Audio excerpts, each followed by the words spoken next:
Hello, it's the Haunted Informer, and today I'm talking about escape rooms.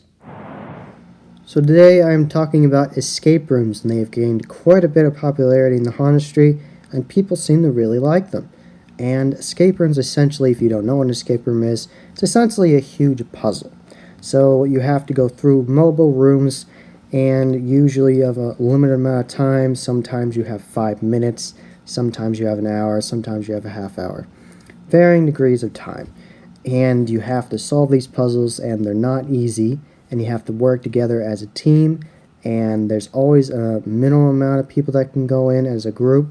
I think the minimum is 2 to 3, and then from there you can have a whole bunch of people if you want to rent out the place and just your big group of people go through. And the puzzles will most likely get more difficult the farther you get into the escape room itself, and some escape rooms, like the one at the 13th Hour Haunt, I read about that in an article in Haunt World magazine, that their escape rooms have actors in it scaring you at the same time. So you're solving these puzzles and then an actor scares you. That's pretty cool.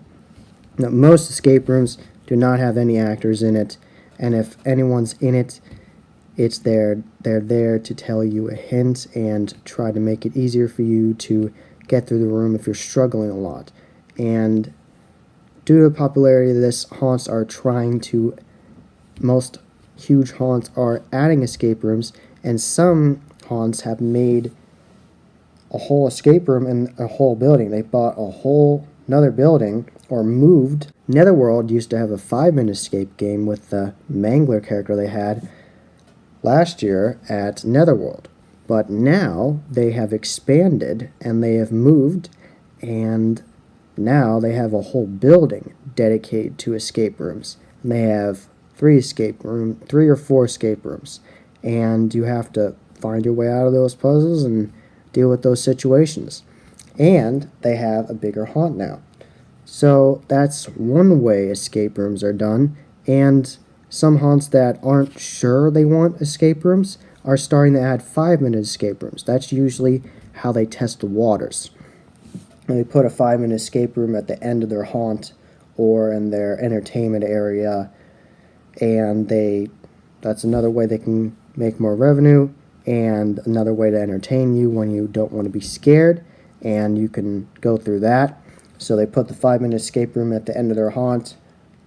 You go through, figure out the puzzles. They might not be all too hard because you only have 5 minutes, or they might be really hard and just be testing how smart you really are.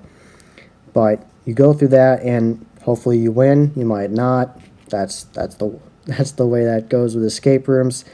And let's just say you won. You go out. You're happy. You won in 5 minutes.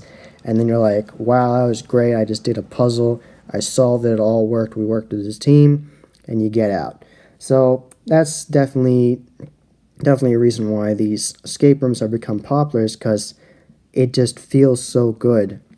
It gives us such a good feeling mentally of, wow, I really accomplished something. I really did something complicated, and I worked as a team with my other players and did a good job. That was the Haunted Informer. I hope you enjoyed. Subscribe, and I will put up more videos soon. And I am on Twitter now. On Twitter, my handle is @HauntInformer. Say it again, @HauntInformer. On Instagram, I am Haunt_Informer. Say it again, Haunt_Informer. I post lots of fun pictures and memes there. And on Facebook, I am The Haunt Informer. Say it again, The Haunt Informer. And as always, happy hauntings.